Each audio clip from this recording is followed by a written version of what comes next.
시작하겠습니다. 아이가 우리가 1교시 때 시작 무렵에 우리 아이가 태어나서 어느 시점에 내가 불안이 올라왔다를 한번 이야기해 봤잖아요. 미성님 다시 생각했을 때 아이가 태어나서 행복했던 시간도 있지만 어느 시점부터 불안했다가 어느 시점이었죠? 그때 우리 이야기할 때. 저는 아기가 이제 기고 서고 걷고 할 때. 걷고 할 때. 네. 오케이. 아지님은 어느 시점에 우리가 조금 더 불안이 생겼다. 어느 정도였죠? 저도 기고 잡고 쓰고 할 때 이제 다칠까봐 불안했고 키우면서는 인성적인 문제로 불안하기도 하고 잘 이제 다듬어서 키울 수 있을까 이런 쪽으로 불안한 것 같아요. 오케이. 자, 우리 혜정님은 다시 돌이켜 봤을 때 이제 시간이 조금 더 오래됐으니까 기억이 가물가물하기는 하겠지만 어떤 시점에서 내가 아이가 있어서 행복했고 예뻤지만 불안의 심리가 생겼다. 어느 시점일 것 같아요? 오히려 영유아기 때는 좀 편했던 것 같아요. 그때는 그게 편한지 몰랐는데 옛 어른들 말씀처럼 그때가 더 좋았다. 이거를 매번 지금 느끼면서 살고 있는데 공부는 크게 중요하게 여겨지지 않고요. 그냥 내가 그린 대로 사회성 같은 게 만들어지지 않을 때. 아, 사회성. 네. 그냥 두루두루 잘 지내고 성격이 좀 좋았으면 좋겠고 예의범들 잘 지켰으면 좋겠는데 나는 그런 거를 잘하는 엄마가 될 줄 알았는데 내 아이는 내 것처럼 되는 게 하나도 없는 거예요. 그래서 그때 매번 두렵죠. 내가 이 아이들을. 그리고 얼마 전에는 어떤 이야기를 했냐면 저희 9살을 제가 9살답게 대하지 못하고 있다는 걸 매 순간까지는 아니지만 지난주 이야기인데 제 옆에 이렇게 제가 몸이 안 좋아서 누워있으니까 큰아이가 와서 같이 누워있었거든요. 그래서 안아주고 예뻐했어요. 아이처럼. 그랬더니 갑자기 큰아이가 화를 너무 심하게 내는 거예요. 나를 엄마 나 9살이나 먹었는데 그렇게 아이처럼 예뻐하지 마. 너무 짜증나 이러는 거예요. 진짜? 그래서 네 너무 짜증나. 그래서 내가 이 9살과 7살에 맞춰서 매번 대해줘야 되는구나. 그냥 내가 하고 싶은 대로 그냥 예쁜 아이니까 예쁜만 해준다고 아이들이 만족하는 게 아니더라고요. 그 눈높이에 맞춰서 제대로 캐치하고 이런 게 매 순간 굉장히 어려워요. 그렇죠. 네. 맞아요. 자, 우리가 아이가 태어나 아이가 생겼어 하면 상징적인 게 있어요. 뭐 선물이라든지 준비하는 게 상징적인 게 있는데 그냥 딱 이미지상 내가 아이를 가졌어. 아이가 이제 태어나기 전에 준비할 거야 했을 때 기본적으로 우리가 출산용품을 준비하기도 하잖아요. 그때 미승님은 뭘 제일 중요하게 생각하고 준비했던 것 같아요? 우리가 선물을 받을 때도 그 이미지를 같이 복합적으로 한번 생각해 보실까요? 저는 그냥 애기들이 입는 거, 입는 거, 네, 덮는 거, 뭐 장난감, 애기 모빌 이런 거. 모빌, 네. 그러니까 구체적인 거. 네. 오케이. 자, 그러면 우리 아지님은 아이가 태어나 했을 때 우리가 이미지상 상징적으로 어떤 걸 준비하죠? 저도 용품에 되게 집중했던 것 같아요. 그냥 입는 거, 이불, 뭐 자는 거, 그다음에 집안에 이제 애기 공간 만들어주는 거, 그런 거에 집중했던 것 같아요. 오케이. 자, 혜정님은 이제 아이가 태어났을 때 아니면 우리가 나 아니더라도 이렇게 다른 분이 나 지인이 아이가 생겼어요 하면 무슨 우리가 이미지상 상징적으로 준비하는 거 뭐였을까요? 상징적으로 근데 저는 그때 생각해보면 남들이 하는 거를 다 따라 하려고 하는 것도 있었고, 응.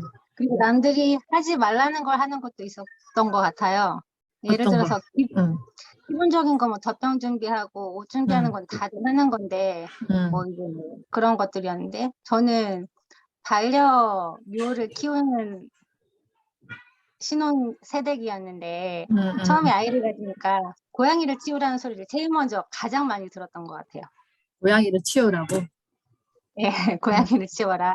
응. 그런데 지금까지 잘 살고 있거든요. 11살 고양이랑 같이 사는데. 응. 근데 이제 모르겠어요. 지금 뭐 이 주제와 같은 내용인지 모르겠지만 그렇게 남들 이야기 듣고 뭐 그런 분들이 많잖아요. 뭐 반려견을 키우던 반려묘를 키우던 아이가 태어나기 전에 그걸 정리하시는 분들이 생각보다 많아요. 응. 그런데 저는 생명을 별 생각 없이 들였다가 이걸 뭐 내 개인적인 이유로 이걸 버릴 수 있는 게 아니라는 걸 키우면서 알았기 때문에 응. 지금까지 키우는데 굉장히 아이들 교육에 도움이 된다고 생각을 해요. 응. 동물에 대한 배려심, 응. 그리고 조심해야 될 것, 그리고 챙겨주는 것들 있잖아요. 응. 그런 걸 지금까지 같이 하면서 그때 남들 이야기 듣지 않고 내 고집대로 했던 게 잘했다고 생각하는 것 중에 하나가 응. 반려묘 키우 이야기. 계속 네. 반려묘를 남들은 버리라고 했는데 그렇지 않고 네. 함께 네. 지금까지 왔던 거. 자, 저는 개인적으로 이제 신생아 하면 저 이미지로 딱 상징되는 게 그런마 신발. 이렇게 딱 아이 하면 옆에 이렇게 신발을 나란히 두는 이미지가 그려지지 않으세요? 그러니까 뭔가 선물을 받든지 뭐가 됐든 이 아이 이꼬르 신발 이렇게 그냥 아직 신지 않은 그 신발이 굉장히 상징적인 것 같다는 생각을 했는데요. 자, 이렇게 동그라미를 한번 그려보세요. 동그라미. 공책이 밑에 있으면 동그라미를 이렇게 그려보세요. 자, 이 동그라미에 아이의 발이 닿는 순간 아이는 이 세상과 연결을 시작하는 시점이에요. 아이의 발을 이렇게 이 동그라미 면에 딱 부딪히게 이렇게 닿이게 한번 그려보시겠어요? 자, 우리가 지금 혜정님 같은 경우에는 이제 아이가 7살 되고 9살 되었기 때문에 그에 맞는 또 육아의 불안, 고민을 하고 계시는 거고 그 이전에 아이가 태어나서 배밀이 하고 뒤집고 섰을 시점에 우리는 되게 많이 더 불안하고 더 걱정되고 그때는 다칠까 봐. 자, 그런데 지금은 또 혜정 씨 같은 경우에는 또 아이가 세상과 연결하는 거에 있어서의 또 걱정과 불안. 자, 이게 공통점이 있어요. 그죠? 아이가 섰을 때, 오히려 더 아이는 세상과 만났고 부모로부터 독립하고 싶다는 마음이 큰 시점이다. 근데 부모는 반대로 아이를 더 내 품에 어떻게 하고 싶다? 품고 싶죠. 안전하게 품고 싶다가 이게 서로의 마음이 어때요 지금? 혜정님 이 이야기 들으니까 아이의 마음과 부모의 마음이 서로의 마음이 어때요? 늘 같지 않은 것 같아요. 음. 같지 않고 이제 갈수록 자기 주관이 생기고 그리고 이제 자기 나이에 걸맞게 대해주는 거를 강력하게 원했었어요. 저 같은 경우는 예뻐하는 것도 아까 그 저희 큰아이 말이 생각해보면 너무 구구절절하게 맞는 거예요. 9살이나 됐는데 너무 자기를 애처럼 대해주거나 또 때로는 반대로 나는 아직 9살밖에 안 됐는데 이게 항상 공존하거든요. 그런데 왜 그렇게 나한테 혼자 하라고 하냐 이런 것들도 있고 도와줘 아니면 또 그것도 생겼어요. 9살이 되면서부터 이 정도만 도와줘도 괜찮아, 엄마. 근데 엄마는 나한테 다 처음부터 끝까지 다 해주려고 해. 이것도 생기고 경우의 수가 너무 많아지는 거예요. 아이가 영유아 때는 제가 오롯이 다 해주는 대로 커가잖아요. 아이가 크면 클수록 그런 것들이 생겨서 그래서 그 현주쌤 말씀처럼 공부가 계속 필요하다는 것을 느껴요. 그 연령대에 맞게. 맞죠. 자, 그러면 아이 입장에서는 아까 말처럼 되게 나 스스로 하고 싶은 게 많아지는 시점이잖아. 네. 근데 엄마 입장에서는 엄마가 도와줘야 되는 게 더 많아졌다고 생각하는 거예요. 서로의 그래서 아이의 입장에 반영하지 않은 엄마의 마음과 감정으로 우리 엄마들은 아이를 뭐한다? 대한다.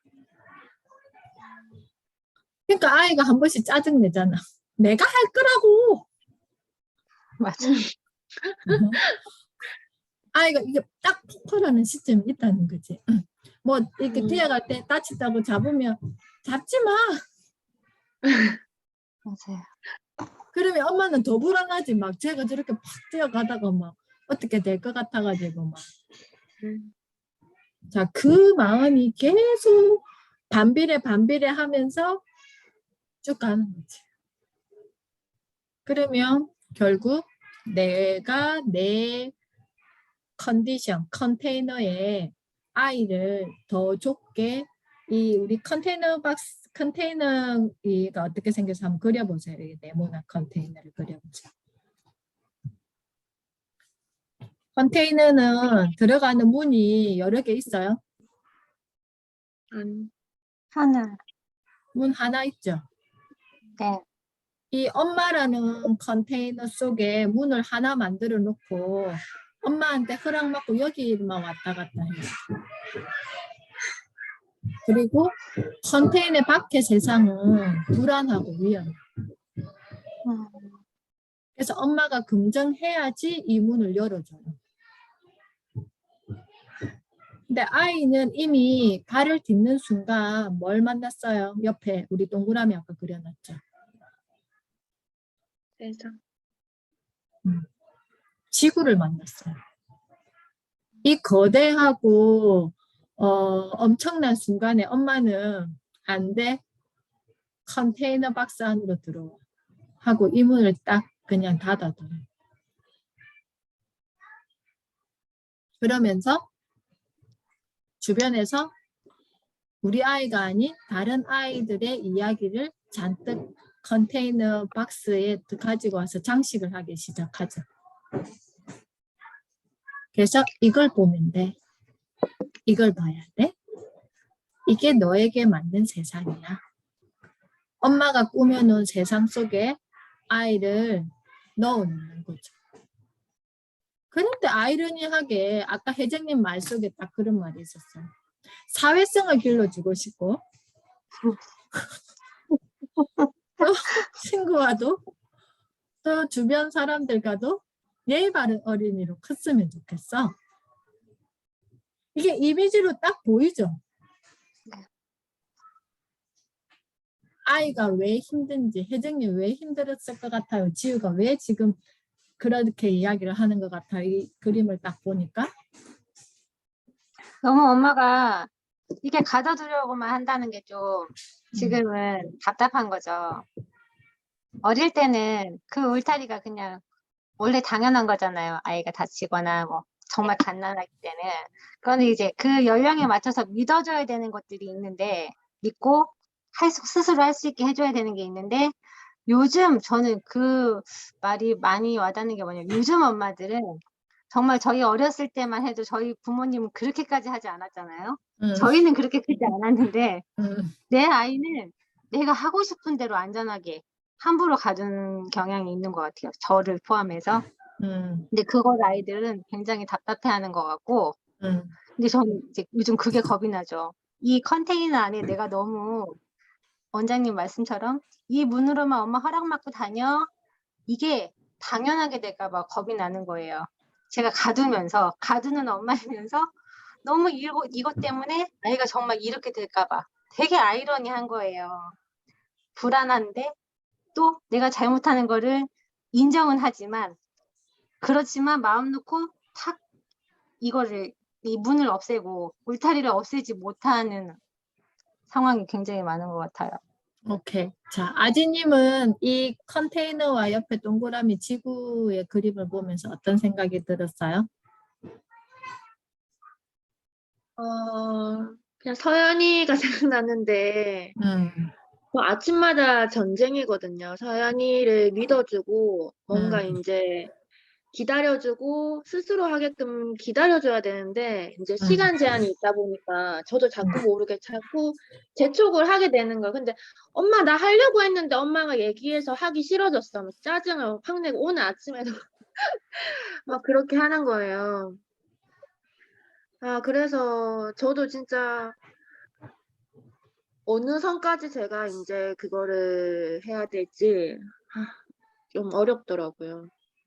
오늘 아침에 또 뭐 얘기하다가 제가 잘 못 들어서 한 번 더 물어봤어요.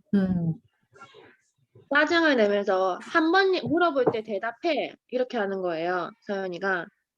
그래서 순간적으로 이거를 아침에 혼을 내면서 고쳐야 될지 아니면 기분 좋게 보내야 될지 순간 고민이 되더라고요. 자, 그러면 그 말은 소연이한테서 나온 말이었나요? 혹시나 엄마가 실수로 그런 말을 했던 적이 있나요? 아니요, 저는 그렇게 한 적은 없는 것 같은데. 한 번만 했을 때 들어라 이런 말은 한 적은 없는데 서연이가 지금 그렇게 말한 상황에서 이걸 훈육을 해야 되나 말아야 되나에 고민을 하셨다는 거죠? 네. 오케이. 자, 그러면 그 부분은 나중에 또 한 번 더 풀어볼게요. 네. 미성님은 이 컨테이너 박스와 옆에 있는 지구를 이렇게 딱 보면서 어떤 생각이 들었어요?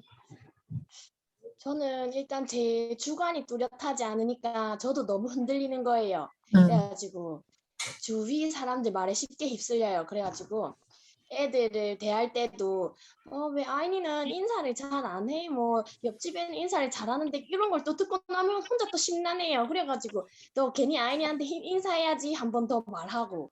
그래서 일단 저는 제가 좀 먼저 좀 주관을 뚜렷하게 해야 할 것 같아요. 오케이. 자, 아이들이 제가 이거 화면 공유 좀 해볼게요. 아까 우리가 그렸던 게 이런 동그라미에 아이가 딛고 서 있는 이 형상을 한번 그려봤어요. 그죠? 이런 걸 그려봤고 옆에다가는 뭘 그려봤어요? 컨테이너. 이렇게 컨테이너 박스를 그려서 엄마가 허락하는 문을 이렇게 그려봤어요. 자, 그래서 아이의 마음과 엄마의 마음이 다르다는 거를 눈으로 시각적으로 알게 됐죠. 근데 우리 아이들이 교실에 있었을 때 행복할까요? 저 금요일에 나들이 갔을 때 행복할까요? 나들이. 왜? 회장님 왜 그럴 것 같아요?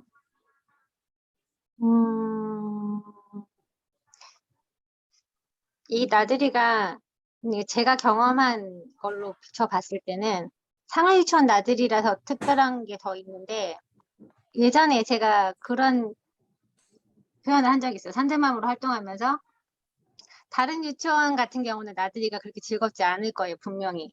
왜냐하면 똑같이 손잡고 줄 서서 선생님 맨 앞줄에 가고 아이들은 줄 맞춰서 가야 되는 나들이기 때문에 즐겁지 않을 텐데 상하유치원 아이들이 나들이를 즐겨하는 이유는 뭐냐면 제가 참여를 산들맘을 했을 때 아이들이 차에서 내리잖아요. 선생님들이 이쪽으로 모여 이런 건 없고 그냥 이런 그 큰 붓에 물감을 적셔가지고 탁 뿌리면 흩뿌려지잖아요. 아이들이 그렇게 뛰어놀 수 있어요. 바깥 나들이를 가면 아마 지금도 저희가 참여하지는 못하지만 충분히 그렇게 해주실 거라고 믿고 어떤 제한됨이 없이 자유롭게 놀 수 있어서 나들이를 좋아할 것 같아요. 왜냐면 저희가 만약에 부모가 아이들을 데리고 용두공원을 간다고 쳐도 그렇게 못 해주거든요. 근데 굉장히 교실보다 훨씬 더 안전하게 놀다 올 수 있어요. 자유롭게. 저는 그렇게 생각을 해요. 네, 네. 자, 미성님은 왜 아이들이 교실에서보다 나들이를 갔을 때가 더 행복하고 즐겁다고 생각하세요? 일단 제 생각에는 일단 교실은 맨날 가는 곳이고 나들이 간 곳은 자주 못 가니까 그리고 탁 트여져 있어서 그런 게 아닐까요? 오케이. 자, 우리 아지님은 왜 그렇다고 생각하세요? 공간에 제한적이지 않고 제약을 받지 않고 하고 싶은 대로 뭔가 생각하는 대로 경험할 수 있기 때문에 애들이 좋아하지 않을까 생각. 네. 아까 우리 이거 봤잖아. 이거 아이의 마음과 엄마의 마음. 유치원이라는 공간도 어떻게 보면 이 공간과 다르지 않아요. 그죠? 그러면 아이들은 그냥 아침에 와서 그래서 최대한 지금 유치원 교육 자체가 바뀌는 게 놀이 중심으로 이렇게 바뀌고 있지만 그래도 아이들 입장에서 생각했을 때는 이 점심 먹고 밖에 나가지 않으면 오전에 어린이집 친구들 놀이터 가지 않으면 이제 비 오는 날 되면 애들이 막 엄청 힘들어해요.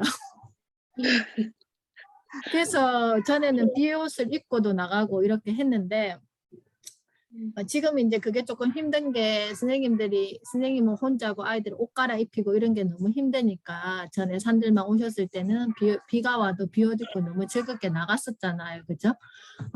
그런 것처럼 아이들의 마음은 이거이기 때문에 내가 보고 싶은 세상, 내가 알고 싶은 세상 갈 때마다 그 공간은 항상 달라요. 한 번도 같은 적이 없어요. 항상 다르고 내가 보는 것도 다 다르고 그리고 이 공간이 넓다 보니까 내 속도에 맞추어서 갈 수 있다는 거죠. 아이마다 느린 친구가 있고 좀 빠른 친구가 있고 또 아니면 천천히 가고 싶은 친구가 있고 빨리 뛰고 싶은 친구도 있다는 거죠. 그래서 여기에서는 내가 선택할 수 있는 게 되게 많아진다는 거예요. 그래서 저는 제 꿈은 저 유치원 공간에 맨 처음에 아이가 유치원에 오면 내가 오늘은 어디에 앉을 건지 책상 자리를 만들고 오늘은 내가 뭘 가지고 놀 건지 내 놀잇감을 만들고 이런 유치원을 만들고 싶어요. 근데 너무 많은 또 유치원을 운영해야 되면서 제약들이 많잖아요. 무슨 영역을 만들어 놔야 되고 무슨 교구가 있어야 되고 아이 1인당 몇 개가 있어야 되고 우리 그걸 평가받으면서 계속 해야 되는 거니까 그게 저도 너무 싫어요. 그렇지만 그 테두리 안에 들어가 있어야 되니까 또 어쩔 수 없이 그렇게 하는데 그런 거죠. 자, 그랬을 때 그러면 도대체 내가 어떻게 얘들을 지구에다가 던져놓고 살 수도 없고 그럼 저보고 어떻게 하라고요? 이제 이 정도 말이 나올 때가 됐어요. 자, 그래서 대안을 제가 오늘 함께 이야기를 해보려고 합니다. 자, 보세요. 내가 이런 지구 같은 큰 프레임을 엄마가 가지고 있어야 된다는 거죠. 그리고 여기 속에는 어떻게 이런 컨테이너가 다양한 컨테이너들이 엄마에게는 있어야 된다는 거예요.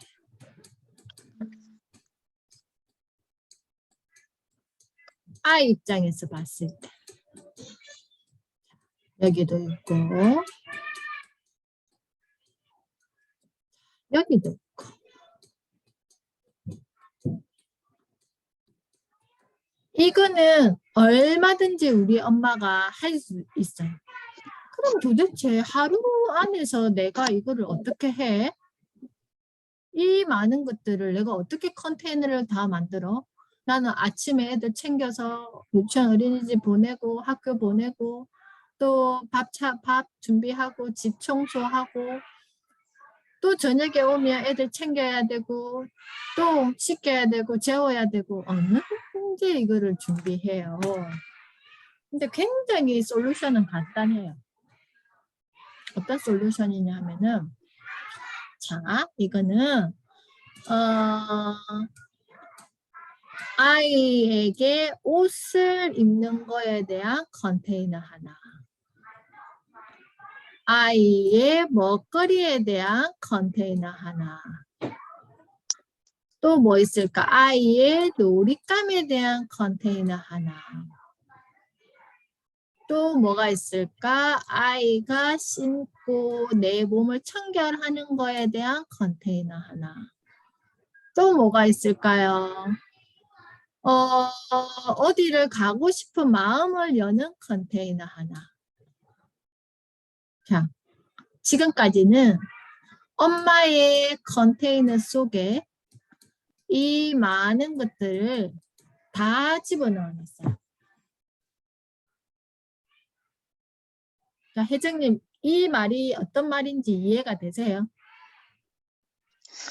제가 출력이 잘 될지는 모르겠지만 그냥 이 여러 가지 컨테이너들 중에서 그냥 오늘은 이 정도 했으면 거기서 그냥 크게 생각 안 하고 우선 문 닫아놓고 또 다른 일을 만났을 땐 또 그 다른 거에 대한 거를 그러니까 여러 가지 내 마음속에 방을 만들어라 이런 말씀이지 않을까.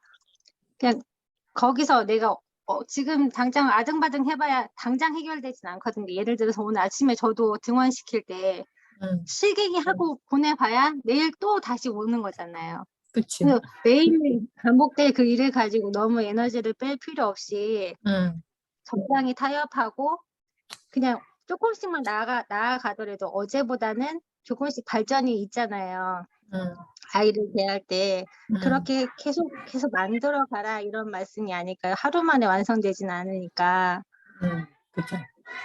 비슷하게 갔어요. 미성님, 이 그림을 보고 이 상황이 이해가 되세요? 저는 아이에게 좀 더 선택의 기회를 줘라 이 말인 것 같아요. 제가 선택하지 말고 오케이. 이 중에 너가 하고 싶은 거 선택하고 싶은 거 해. 뭐 없니? 뭐 그런 거 하고 싶은 거 없니? 어디 가고 싶니? 이런 걸 많이 물어봐라 이 말인 것 같은데요. 비슷하게 가고 있습니다. 아지님은 이 그림을 어떻게 해석하셨어요?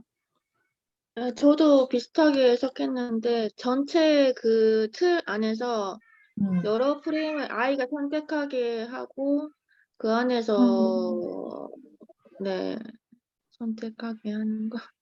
그러니까 느낌이 엄마는 아이가 어떤 집을 짓고 싶은지 잘 몰라요. 그래서 아까 미성님 말씀하신 것처럼 아이에게 질문을 함으로써 여기 오늘 기둥이 하나 세워질 거고 또 밥 먹으면서 또 아이한테 질문하면서 오늘은 이쪽에 기둥을 하나 세울 수 있을 거고 계속 이 컨테이너는 누가 만들어 간다? 아이가 만들어 가는데 엄마는 이 정도 큰 프레임을 가지고 안전하게 아이가 컨테이너를 다양하게 만들어 갈 수 있게 뭘 해준다? 미성님 뭘 해줘야 되겠어요? 인정하고 믿어주기. 혜정님은 뭘 해줘야 되겠어요? 잘 모르겠어요. 아지님은 뭘 해줘야 되겠어요? 다양하게 선택할 수 있도록 기회를 주는 거. 자, 아침에 아까 아지님이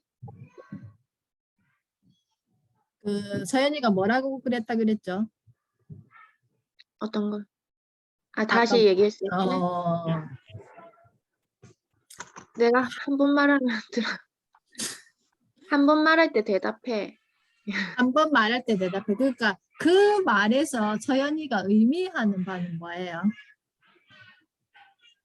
내 말을 잘 들어줘. 집중해줘. 그런 말도 있었지만 그 안에 감정이 들어가 있어요. 어떤 감정? 그거를 엄마들이 잘 캐치할 수 있어요. 한 번 말할 때 서연이가 한 번 말할 때 뭐라고 잘 들어줘? 대답해. 대답해. 자, 이렇게 이야기하니까 엄마가 이거는 완전 엄마한테 막 명령하는 말이잖아. 네. 그래서 이 대답해 이 말에 엄마가 감정이 어때요? 기분 상했어요. 상했어요. 그러면 서연이가 어떻게 이야기해주면 엄마가 기분 상하지 않고 서연이한테 대답할 수 있었을 것 같아요. 이 말에 대한. 서연이가 어떻게 이야기해줬으면 좋았을까? 엄마 내 말을 잘 들어줘. 엄마 내 엄마 말을 나에게 잘 들어줘? 엄마 내 말을 잘 못 들었어? 뭐 아니면 그럼 내가 한 번 더 해줄까? 뭐 이렇게 이야기했으면 아주 만점짜리 딸이었겠죠. 오늘 아침에. 네. 그러면 그거는 서연이가 그렇게 이야기를 해준다는 거는 엄마의 마음을 어떻게 해준 거였어요? 만약에 그렇게 엄마가 듣고 싶은 말을 했다면 서연이가. 엄마의 입장에서 생각해주고 얘기해줘. 했겠죠. 네. 자, 이 말은 엄마가 이 말을 하지 않았더라도 엄마가 평소에 이런 말의 유형을 했을 거예요. 근데 이 속에 아이의 그 안에 있는 숨어 있는 마음을 엄마가 읽어주셔야 된다는 거죠. 그러니까 지금은 한 번 말할 때 대답해 이렇게 얘기해서 엄마의 감정을 상하게 했지만 서연이는 엄마 내가 말할 때 좀 귀를 기울여 주면 안 돼? 나는 엄마가 내가 말할 때 귀를 기울여 주지 않아서 속상해. 라는 말을 이 말 속에 함축해서 서연이는 하고 싶었을 거예요. 자, 그러면 엄마가 다시 피드백을 했을 때는 이거는 훈육이 아니라 어떤 말? 서연이의 그 내면에 있는 감정의 말을 엄마가 해주시면 된다는 거죠. 어떻게?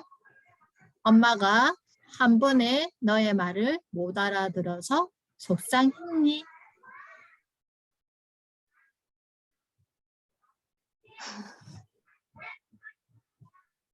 왜? 너의 말을 못 알아들어서 뭐라고 속상했니? 자, 이게 누구의 마음이었다고요? 서연이의 마음이었어요. 서연이가 사랑하는 엄마에게 뭐 한다고 아침부터 막 그렇게 말하겠어요. 자기의 속상한 마음을 어떻게 엄마에게 그냥 표현하고 싶었던 거였어요. 왜냐하면 그 시간에는 엄마가 유준이를 더 챙겨야 되는 어떤 이런 것들이 더 많다는 걸 알기 때문에 그래도 자기도 똑같이 엄마한테 그런 관심을 받고 싶은 거잖아요. 그죠? 그래서 그럴 때는 이렇게 이야기를 해주면 서연이 마음에서 그냥 녹아요. 이런데 이렇게 엄마가 이야기해 주는데 그런 말 말고 이렇게 할 아이는 아무도 없어요. 저는 왜 훈육 쪽으로 생각을 했는지 그냥 음. 예의 없어 보이고 좀 고쳐줘야겠다 이런 생각도 들고 막 네, 좀 그런 생각이 들었는데 마음을 공부를 해도 이런 쪽으로 생각이 안 드네요. 그죠? 그러니까 오늘 네. 아침에도 서연이하고 유준이가 제 뒤에 앉잖아요. 네. 성류가 저 맨 뒤에 앉잖아요. 네. 근데 이제 성류가 뒤에 앉고 서연이가 앞에 앉고 둘이서 막 핑퐁 대화를 하다가 성류가 서연이 말을 잘 못 똑같은 상황이었어요. 네. 서연이 말을 못 알아들었어요. 그랬더니 계속 서연이가 몇 번을 이야기를 하더라고요. 내 말을 왜 못 알아들었어? 하고 막 이야기를 하더라고요. 그래서 제가 운전을 하다가 서연이한테 서연아, 승유랑 서연이랑 거리가 너무 멀어서 너 말을 잘 못 알아들어서 속상했어? 하니까 네 하더라고요. 그러면 또 차 안에서 이 거리가 너무 멀니 너가 또 말해도 못 알아들으면 속상할 거니 교실에 가서 이야기하면 어때? 라고 이야기를 했어요. 그랬더니 서연이가 네 하고 그냥 멈췄어요. 똑같은 상황이죠. 이 상황이. 그래서 너가 속상하지 않았으면 좋겠어 라는 말을 제가 다시 애둘러서 이야기한 거죠. 서연이한테. 그랬더니 서연이 마음에서는 어떤 마음이 들었을까? 아, 원장 선생님이 내 마음을 알아주네. 예, 위로가 되는 거예요. 그래서 그 똑똑하게 말 잘하는 서연이도 그냥 그 순간에는 네 라고 대답해 주는 거예요.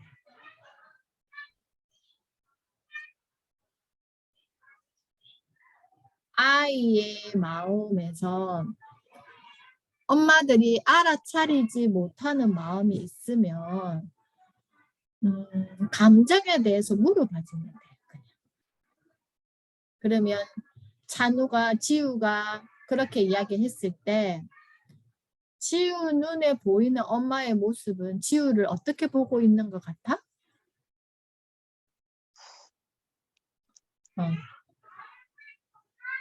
그렇게 왜냐면 엄마가 못 알아차리는 거잖아 내 모습은. 네. 그러면 지우의 눈을 통해서 내 모습을 알아가면 된다니까. 잘 모르니까 진짜 잘 모르. 저도 막 이렇게 이야기해도 우리 아이들 마음을 잘 몰라요. 그러면 그냥 물어봐요. 방금 우리 큰애가 아침 제가 촬영 갔다 오니까 집에 없는 거예요. 그래서 제 전화는 안 했거든요. 뭐 학교 갔겠거니 생각하고 했는데 이게 톡이 왔어요. 엄마 오늘 과제 하다가 새벽에 내려갈 예정이니까 저녁밥은 신경 안 써도 돼요. 라고 톡을 보냈어요. 이게 왜 이렇게 아이가 이야기를 해주냐 하면은 제가 계속 아이에게 물어보잖아요. 밥 먹어라. 왜 밥 안 먹어? 이렇게 이야기하지 않고 오늘 저녁은 먹을 거니? 엄마가 준비해야 되니? 하고 물어본단 말이에요. 그러면 사전에 저한테 이야기를 안 해주면 저는 좀 언짢아 해요. 왜? 내 시간을 써야 되잖아. 내 시간을 실컷 써야 되는데 사전에 말을 안 해주면 이거는 안 되는 거지. 엄마를 존중하지 않는 거잖아. 엄마의 시간을 존중하지 않는 거잖아. 엄마가 너희들에게 밥 차려주는 게 당연한 게 아니고 엄마의 시간을 애써 써서 하니 너희들이 최소한 해줘야 되는 거는 밥을 먹는다 안 먹는다. 밥을 먹을 거면 뭐가 먹고 싶다. 미리 이야기를 하고 아니면 엄마가 미리 물어보죠. 이거 준비할 건데 어떤 거를 먹을래? 그래서 내 에너지를 많이 안 쓰는 거죠. 그게 이 오늘 제가 말씀드리고 싶었던 이 아이가 만드는 컨테이너 수가 뭐해진다? 많아진다. 이렇게 많아진다. 그리고 색깔도 다양하게 많아질 거다. 자, 그러면 아까 우리 지우 혜정 씨가 말했던 내 아이의 사회성 걱정된다 그랬잖아요. 이게 아이가 이제 성장할수록 이런 컨테이너가 많아지면 자 보세요. 아이가 세상과 연결할 수 있는 경험치가 어때요? 많아지죠. 이게 눈에 딱 풍부해지고. 풍부해지죠. 네. 내 아이를 여기 이 하나의 엄마의 컨테이너에 가둬놓고 이웃집 엄마들로부터 뭐 카드라 통신으로부터 들었던 걸로 여기를 다 장식해가지고 아이를 여기만 통과하게끔 했을 때 아이가 사회를 만났을 때 아이 모습과 이 모습과 아즈님 어때요?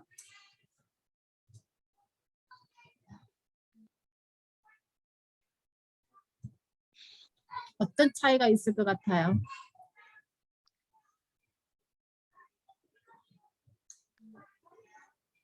아즈님 네. 어떤 차이가 있을 것 같아요? 울고 있었어? 아니야. 아니, 생각하고 있었어요. 생각하고 있었어요? 네. 혜정, 그러면 아즈님 조금 생각할 동안에 혜정님 어떤 차이가 있을 것 같아요? 네, 이게 매번 반복되는 건데 원장님께 들어보면 너무 괜찮은 방법 같아요. 그런데 되돌아가거든요, 다시. 컨테이너 그렇지. 하나로. 음. 컨테이너 하나로 돌아가지 않도록 계속 나를 바꿔야 되는 것 같아요. 엄마가 스스로 느껴야 되는 것 같아요. 그러니까 지금 저는 초등학생 학부형이잖아요. 근데 아이 공부도 그렇고 사회성도 그렇고 친구들 문제에 대해서도 제가 시키는 대로 절대 하지 않거든요. 그렇지. 시키는 대로 하지 않아요. 그런데 정말 이 경험치를 많이 만들어준다는 게 되게 중요한 것 같아요. 근데 자꾸 잊고 살아요. 자꾸 잊고 살지. 왜 네. 잊고 사는 것 같아요? 그거는 엄마의 문제예요. 저 같은 경우는 제가 다시 저를 제대로 가꾸지 않으면 원래대로 돌아가게 돼요. 열심히 노력하잖아요. 엄마 교육도 듣고 이렇게 필기까지 해가면서 열심히 노력하고 사는데 엄마 삶이 안정적이지 못하고 흐트러지면 다시 꼭 분명히 컨테이너 하나로 돌아가거든요. 제 경험에서는. 그래서 항상 이런 공부가 필요한 것 같아요.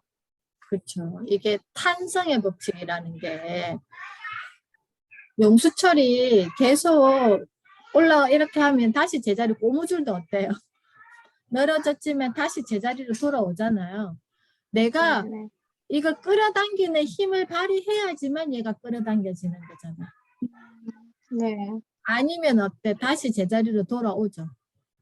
네. 내가 끌어당기는 힘을 만들지 않으면 항상 나는 내 아이를 아무리 대단한 아이로 키우고 싶다라고 기대치가 높아도 결국은 어디에 갇히게 된다? 엄마 컨테이너에 갇히게 된다. 자, 미성님은 이거를 딱 봤을 때 이제 좀 정리가 되셨어요? 어땠어요? 네, 저도 나름대로 이 컨테이너를 만들어 가려고 노력하고 있는 것 같아요. 뭐 애한테 계속 질문도 많이 하고. 그런데 저도 어젯밤에 무슨 일이 있었냐면은 아이랑 좀 실랑이가 있었는데 그래도 잘 대처를 했어요. 그래 아이가 자기가 슬프다까지 이야기를 해서 이제 기회인데 제가 마음이 그때 이제 너무 마음이 못 받아주겠는 마음까지 간 거예요. 그래가지고 슬프게 네가 뭐가 슬퍼 하고 이제 그렇게 끝났어요 어젯밤에. 슬프긴 네가 뭐가 슬퍼? 왜 슬퍼? 왜? 뭐 이런 식으로 간 거예요. 그 좋은 기회를 지금 생각해 보니까. 그래가지고 저도 계속 이게 선생님 말씀처럼 계속 인지하고 공부를 계속하고 근데 한번 그렇게 했지만 또 다시 노력하면 괜찮아지겠죠?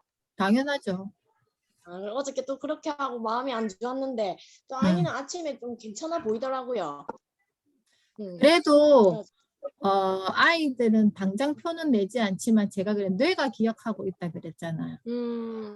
정서의 방에 걔가 저장돼 있다는 거지. 아 그렇구나.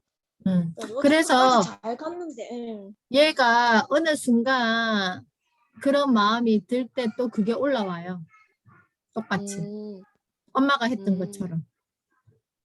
맞아. 그런 거 그러면 항상 엄마가 있어. 그걸 받아들여야 돼요. 왜? 내가 그 기억을 심어놨기 때문에. 그러니까 아이니가 떼쓰는 패턴이 약간 제가 잘 참다가 하게 화내는 거랑 비슷한 것 같긴 해요. 왜냐하면 그 씨앗을 심어놨거든. 아이니한테. 네네. 자, 아지님은 이게 이제 어느 정도 이해가 되세요? 예. 어떻게 해석하셨어요? 저도 제가 뭐 그런 컨테이너들 중에서 제일 뭐 좋은 그런 걸 가지고 저만의 컨테이너를 만들어 놓은 것 같아요. 그래서 아이가 그렇게 하지 않으면 계속 강요한다 해야 되나? 좀 마음이 불편하고 계속 그런 것 같은데, 사실 아이가 그런 어떤 상황에서 자기의 감정을 알아차리고 이렇게 선택하고, 저도 자꾸 아이랑 선택을 물어보고 감정을 물어보고 하면서 자기만의 그런 컨테이너를 많이 만들 수 있게 도와줘야 되는데, 자꾸 저의 방식대로 이끌어 가려고 했던 것 같아요. 오케이. 자, 이거를 내가 매번 내 아이와 연습할 수 없잖아요. 이게 가장 키 솔루션은 내가 나에게 물어봐주면 돼. 연습을 그렇게 하시고. 너 오늘 아침에 아까 우리 아지님 화두 던졌던 거 한 번 말할 때 대답해. 이걸 훈육해야 되나 말아야 되나에 대한 고민을 계속 하고 있잖아요. 그러면 너는 왜 그때 속상한 마음이 들었어? 라고 내가 나에게 물어봐 주면 돼요.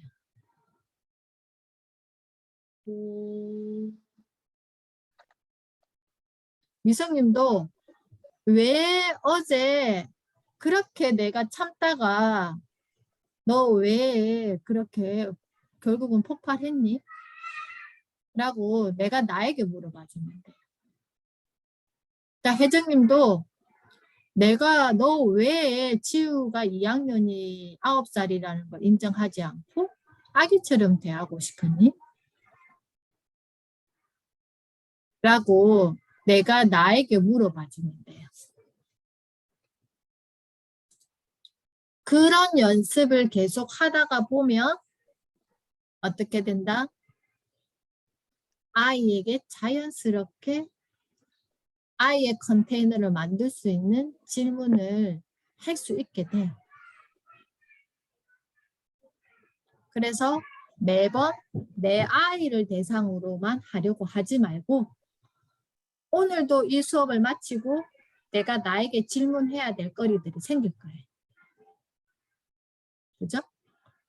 그렇게 하다 보면 내가 아이에게 어떻게 자연스럽게 나와요.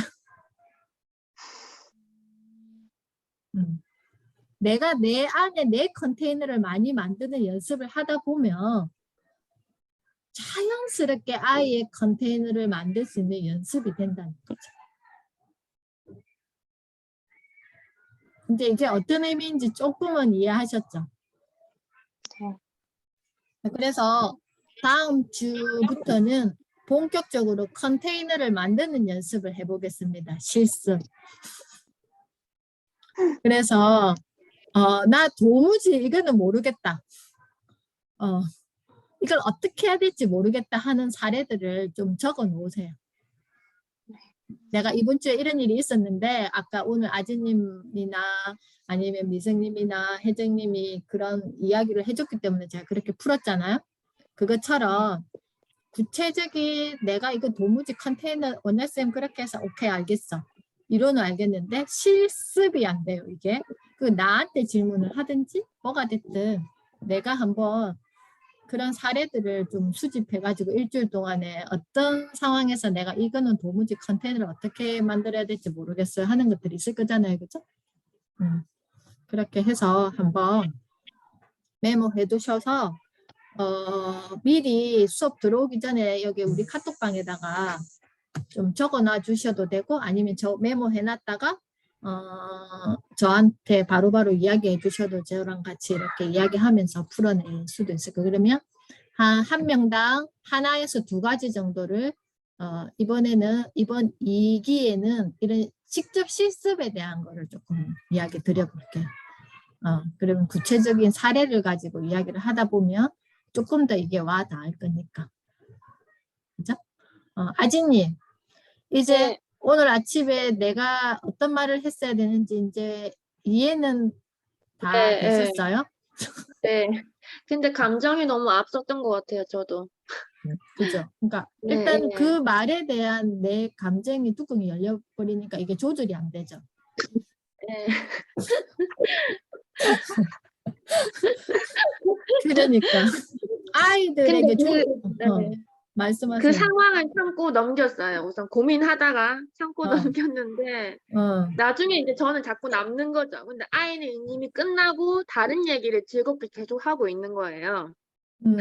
그랬을 때 엄마는 어땠어? 저는 아직 끝이 안 났죠, 저는. 뒤끝이 있는 엄마는 뒤끝이. 저는 그래서 어떻게 해야 되나 하다가 서연아 어. 만약에 하면서 시작을 했죠. 시작을 했어? 만약에 친구가 응. 아니 친구가 친구인 경우를 빗대면서 친구가 만약에 네가 뭘 물어봤는데 친구가 응. 아니 어떻게 얘기했지? 친구가 만약에 화를 내면은 너는 어떤 기분이 들까? 두 번 서연이가 잘 못 들어서 무슨 응. 얘기야 하고 물어봤는데 친구가 응. 만약에 화를 내면은 갑자기 응. 화를 내면 너는 기분이 어떨 것 같아? 응. 이렇게 물어봤어. 저는 끝이 안 났죠. 그러니까 그렇게라도 알려주려고. 그랬더니 서연이가 뭐라 그랬어요? 당연히 속상할 것 같다 그러죠. 어. 그래서 그렇구나 하고 끝이 냈는데 네, 친구 얘기하면서 저도 한 번 더 얘기를 한 거. 한번 엄마 뒤끝 있는 엄마가 이제 빗대어서 이야기를 한 번 더 언급을 했는데 서연이 마음에서 그러면 우리 엄마가 아까 내가 한 말이 속상했구나. 그래서 내가 속상하지 않게 이렇게 둘러서 예를 들어서 나에게 설명을 이야기를 해주시는구나 라고 생각할까요? 아니요. 회장님 우리 서연이 뭐라고 그 순간에 어떤 감정이 들었을까요? 이미 서연이는 아까 그렇게 이야기하고 그냥 끝이니까 왜 엄마가 저 얘기를 갑자기 나한테 하지? 그냥 그럴 것 같은데요. 그러니까 미생님은 서연이가 어떤 감정이 들었을 것 같아요? 그냥 의아해했을 것 같아요. 왜냐면 무슨 이게 말인지. 기승전결 이게 뭔가 흐름이 안 맞는 문맥을 이야기하고 있잖아 지금. 그래서 그게 쌓이면 아이는 이제 엄마 말을 뭐 한다? 귀를 닫는다. 왜냐면 즐거운 이야기가 아니잖아. 내가 듣고 싶은 이야기가 아니잖아. 그런 대화가 굉장히 많을걸요. 자, 그래서 이제 우리가 실천 사례를 이제 중심적으로 하다 보면 또, 방금 오늘 또 우리 서연이의 좋은 예가 있었기 때문에 이렇게 구체적으로 이야기를 할 수 있었는데, 아까 처음에 들어왔을 때 마음과 지금 마음은 어때요? 아진님? 저의 그 일이요? 음. 조금 아이의 마음을 알아줬더라면, 좀 마음에 한 템포 여유가 있었다면, 그렇게 되지 않았을 텐데, 하고 좀 뭔가 공부를 더 해야 돼. 그런 좋은 질문을, 아이의 마음을 알아차리는 좋은 질문을 할 수 있도록 좀 노력해야 될 계속 생각을 해야 될 것 같아요. 맞아요. 그래서 이번 주 한 주는 두 가지 솔루션. 내가 나에게 질문을 많이 해보자. 그리고 이 상황에 도무지 어떤 컨테이너를 만들어야 될지 모르는 상황들을 기록해두자. 오늘 처음 이제 우리 이거 엄마 유치원 줌 하는 거는 또 혜정님 오늘 처음 하셨는데 어떠셨어요? 오랜만에 수업이라 좀 부담스러웠거든요. 그런데 역시 참여하길 잘했구나 이런 생각이 들어요. 네. 자, 우리 미생님 또 우리 1기 마치고 2기 또 1교시를 했는데 어떠셨어요? 저도 평소에는 그냥 훈육으로 넘겼던 그런 상황들에 대해서 다시 한번 생각할 수 있었어요. 오케이. 자, 아지님 이 시간 마치고 뭐 하실 거예요? 다시 이때까지 상황들 생각해 보면서 그 상황에 맞는 그러니까 질문들 그런 걸 한 번 더 생각하고 연습해야 될 것 같아요. 자, 그 상황, 공부는 제가 왜 아주님에게 이 질문을 했냐면은 공부는 지금 1시간 했어요. 자, 지금부터는 12시 점심시간까지 내가 뭘 맛있는 걸 먹을 것인가를 고민하세요. 그래서 그거를 계속 생각하고 있으면 나중에 더 안 좋은 그 상황이 생겨요. 그래서 본격적으로 생각하지 말고 뜨문뜨문 생각하시고 지금부터 우리 엄마들이 고민할 것은 오늘 점심 때 나를 위해서 어떤 맛있는 음식을 나에게 대접할까를 고민하세요. 아시겠죠? 네.